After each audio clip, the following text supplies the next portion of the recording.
Bonjour à tous, bonjour Cécile. Salut Nathalie. Bienvenue sur Génération Numérique, l'émission de toute la famille, l'émission des loisirs connectés et pas connectés. Enfin aujourd'hui, Très connecté. on va être un peu Très connectés. connecté. Salut à tous. Ravi de vous retrouver comme tous les vendredis à 20h30 pour Génération Numérique. Et aujourd'hui, on va jouer en version numérique. On se retrouve tout de suite. À tout de suite. Tout de switch, il paraît.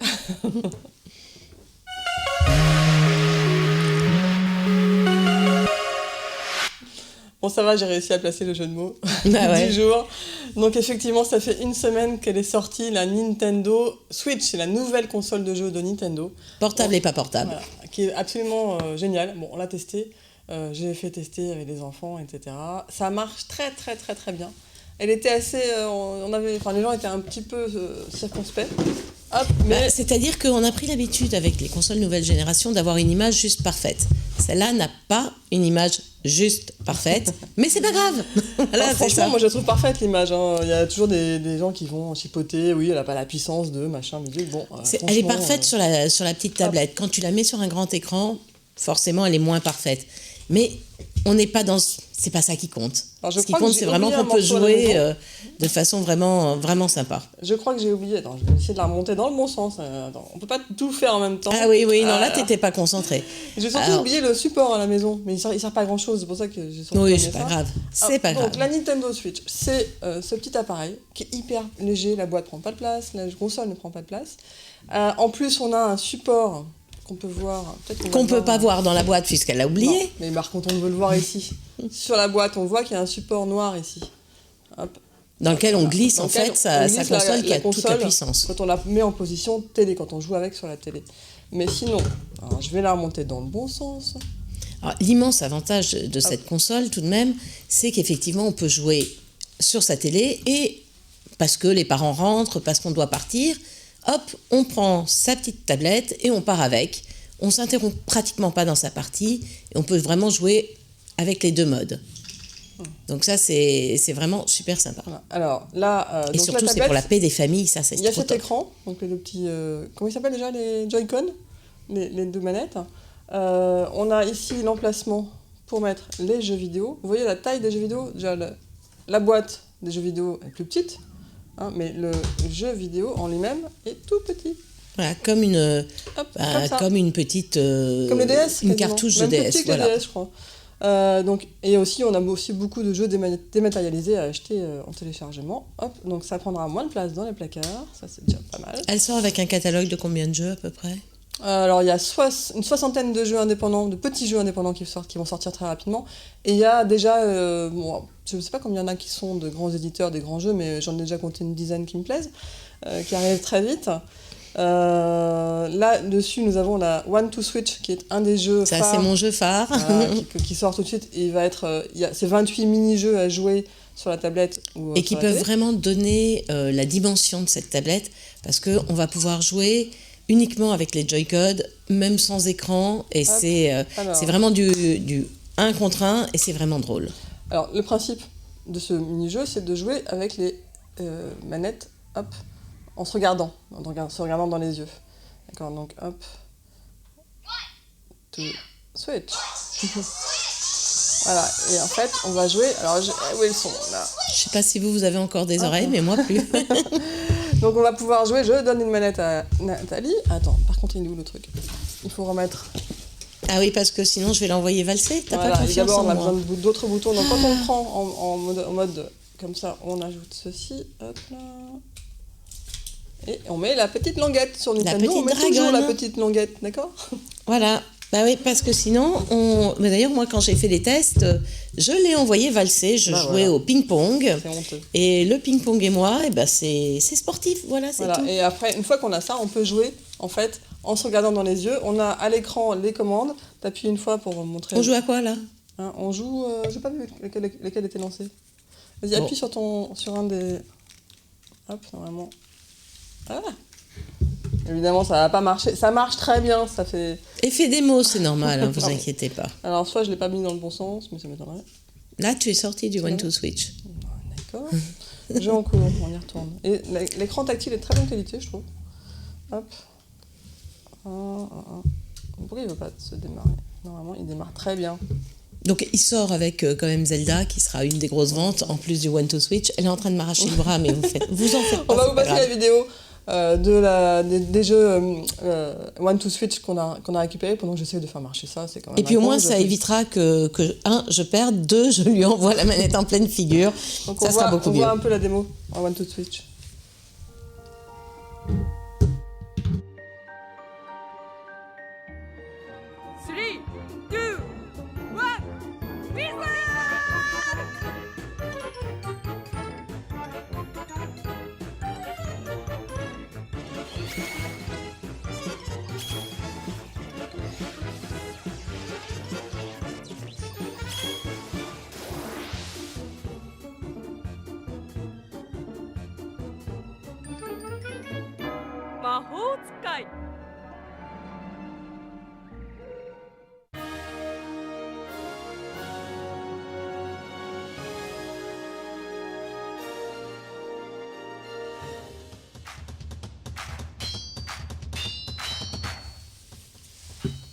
Donc comme on peut le voir, c'est vraiment des jeux qui prennent toute la dimension de ces petites manettes où on peut jouer vraiment comme des mini-jeux, où on va bouger dans la maison, on va se dépenser. Alors il y a du tennis, il y a du combat, il y a un jeu de magicien, il y a mon jeu préféré, une petite boîte. Donc on va voir vraiment, alors qu'il n'y a rien dedans, hein, je vous jure, l'impression d'avoir des billes qui roulent, il faut deviner combien il y a de billes, un jeu de dés de hasard où on va deviner le chiffre qu'on a fait par rapport à celui de l'autre. Donc c'est vraiment très varié, puisqu'on va faire des batailles de sabre laser, on va faire des batailles ninja, on va essayer d'attraper le sabre de l'autre virtuellement. Donc c'est vraiment rigolo. Oui, par exemple, il faut décrocher, c'est le patron qui veut nous embaucher, il faut décrocher le premier pour avoir le poste. Alors, bon, ça correspond à tous les âges. Hein. Donc ça c'est le jeu One to Switch, je ne vais pas vous le montrer parce qu'on n'a pas le temps de tout faire, mais par contre, on vient de le voir surtout. Après, il y a ce jeu-là, donc plein de petits jeux, mais il y a aussi évidemment plein de jeux d'éditeurs, Ubisoft, Zelda qui est sorti en même temps, qui était très attendu et qui est magnifique, franchement. Les images sont très belles. Et nous avons aussi Splatoon qui va arriver cet été. Mon jeu préféré, Arms. Un très beau jeu, très sympa. Oui, Splatoon, c'est aussi l'un de mes jeux préférés. Voilà, il y a Arms, il faut colorer tout le monde en plein de couleurs. Arms aussi. Alors Splatoon, on a quelques images aussi à vous montrer. On connaissait déjà le principe, il faut asperger de couleurs tout l'environnement. Exactement. Et mettre plus de couleurs de sa couleur que celle des autres. Un jeu par équipe où on doit repeindre tout le décor dans sa couleur pour gagner un maximum de points. Donc ça va être, et c'est hyper pratique, on peut jouer en façon déportée-portée, c'est très sympa. Et mon jeu préféré de tous les jeux qui sont sur la Switch, bon, à part One to Switch, parce que Arms. Voilà, et Nathalie a adoré un des jeux qui s'appelle Arms, et il faut boxer. Et on a des bras élastiques et on joue comme ça. C'est un combat de boxe complètement délirant, c'est vraiment très très drôle. Ouais. Donc voilà, hop, on se prend pour des super-héros avec des bras qui portent à 2 km. Voilà, le vrai plus de la console, c'est qu'on peut jouer donc sur l'écran sur la télévision en mode console de salon, ou emmener le jeu sur ce petit écran qui est hyper léger.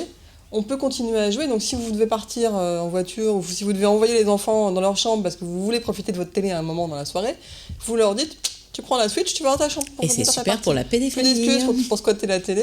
Franchement, c'est une console hyper bien pensée pour les familles. Pour les familles, ouais. Ça, elle a un super contrôle parental en plus qui permet de gérer à distance. Le problème, ça va être qu'on va envoyer les enfants lire dans leur chambre et nous, on va garder la console. Voilà. La paix dans les familles, c'est pas gagné, en fait. Donc voilà. Et elle a un bon contrôle parental qui permet de gérer, de donner une dose par jour de jeu, de prévenir avant l'enfant. Il y a un très bon clip fait par Nintendo, je vous invite à le regarder. Qui permet de prévenir l'enfant quand ça va bientôt se terminer. On peut rajouter du temps, on peut gérer un peu à distance, c'est très sympa. D'autres petits événements quand même pour cette émission, on a pas mal d'expos dans l'univers un petit peu du jeu vidéo quand même. Oui, on a vu le vernissage de Game, l'exposition qui est en ce moment, qui vient de commencer, qui est faite par Jean Z, un excellent journaliste très connu dans le jeu vidéo. L'exposition est à la fondation EDF dans le 7e arrondissement, rue Récamier. L'entrée est gratuite, elle dure jusqu'au mois d'août, 27 août exactement. C'est absolument à faire en famille. Si vous avez, vous aussi, dans votre enfance, des jeux vidéo depuis le jeu pixelisé. Tout ce à quoi vous avez joué quand vous étiez petit et vous pourrez expliquer, vos enfants pourront essayer. C'est ça qui est bien. Voilà, on peut jouer, c'est ça. Il y a les machines pour pouvoir rejouer les jeux. C'est le jeu vidéo à travers le temps. Pardon. Donc il y a aussi de la VR. On arrive jusqu'au jeu d'aujourd'hui qu'on peut tester. Et il y a plein de découvertes. Il y a des consoles, des manettes, des accessoires hallucinants. J'ai vu même une machine à coudre Singer qui marchait avec la Game Boy. Donc, ça, je la connaissais pas. Moi non plus, j'étais assez surprise. Donc il y a un très beau catalogue de l'exposition également pour découvrir tout ça à la maison. Franchement, une expo à faire absolument. T'en as une autre à faire qui est sympa. C'est Paris Manga et Sci-Fi Show. Donc c'est la 23e édition, ça se passe porte de Versailles. Comme d'habitude, c'est l'exposition de la pop culture au sens large. La pop culture, c'est culture populaire. C'est les séries, c'est les mangas, c'est tout ce qui tourne dans cet univers des jeux vidéo. Donc, énormément de stands. Comme d'habitude, les déguisements de licorne vont s'arracher. Hein. En parlant de licorne, attends, je finis d'abord mon petit... parce que là, ce qui est sympa là-bas, c'est que tu peux voir les acteurs des séries, des acteurs des grands films, du type Harry Potter, du type Game of Thrones, qui viennent. Ils font des conférences gratuites, ils font des photos avec leurs fans, des séances de signature. Par contre, méfiez-vous, beaucoup demandent à être payés pour ça. Ah oui. Les autographes ne sont pas gratuits. Ça, c'est juste le truc qui me dérange un peu. Par contre, beaucoup viennent simplement pour rencontrer leurs fans. En parlant de licorne, oui, celui-là, on avait déjà présenté des casques comme ça, qui étaient très sympas chez Zag. Ouais. Et on va il y avait le petit lion, licorne, mais maintenant, ils ont sorti la licorne. Et je dois dire qu'elle me va très bien, les toutes douces. Une 40aine d'euros, il me semble. Donc ça, ça et il a le petit fil rétractable. Ouais. Hop, sur le côté, tunk. Donc c'est très pratique. D'autres petites idées de cadeaux pour les ados en ce moment. Donc ça, tu vois ce que c'est à peu près, on est d'accord. Hop. Ouais, ça à mon avis, aimez-nous de la musique. on va finir en boîte de nuit. Une petite enceinte Bluetooth qui nous fait... Qui fait en même temps fait boîte de nuit. Lumière, ça a fait un carton chez les jeunes. Je reviens juste sur les dates du Paris Manga, c'est du 25 au 20, et le 25 et le 26 mars. Oui, un dernier petit jouet. Voilà, une petite chose que vous allez tous adorer, on a parlé de quoi, surtout nous. Et ce sont les pins, il y a une nouvelle petite chose à collectionner. Les pins, vas-y ouvre. Les pins Nintendo Super Mario, vous avez toute une collection à faire. Alors, on ouvre 5 €. Hop, allez hop, moi j'ai le petit sachet. Hey, moi j'ai eu Mario. Regarde, il est mignon aussi. Ouais. Allez hop, on en ouvre un autre. Allez. On a le temps d'en tous les autres. Bon, de toutes les manières, nous, on va ouvrir nos petits pins et vous, on vous retrouve la semaine prochaine, vendredi. 2 fois Mario, je te les change. Ah ouais, attends, j'ai pas encore ouvert. Vendredi 20h30 sur Génération Numérique. Allez, excusez-nous, nous on a un petit peu à faire. On va voir, attends, j'ai qui là? Ah, cool.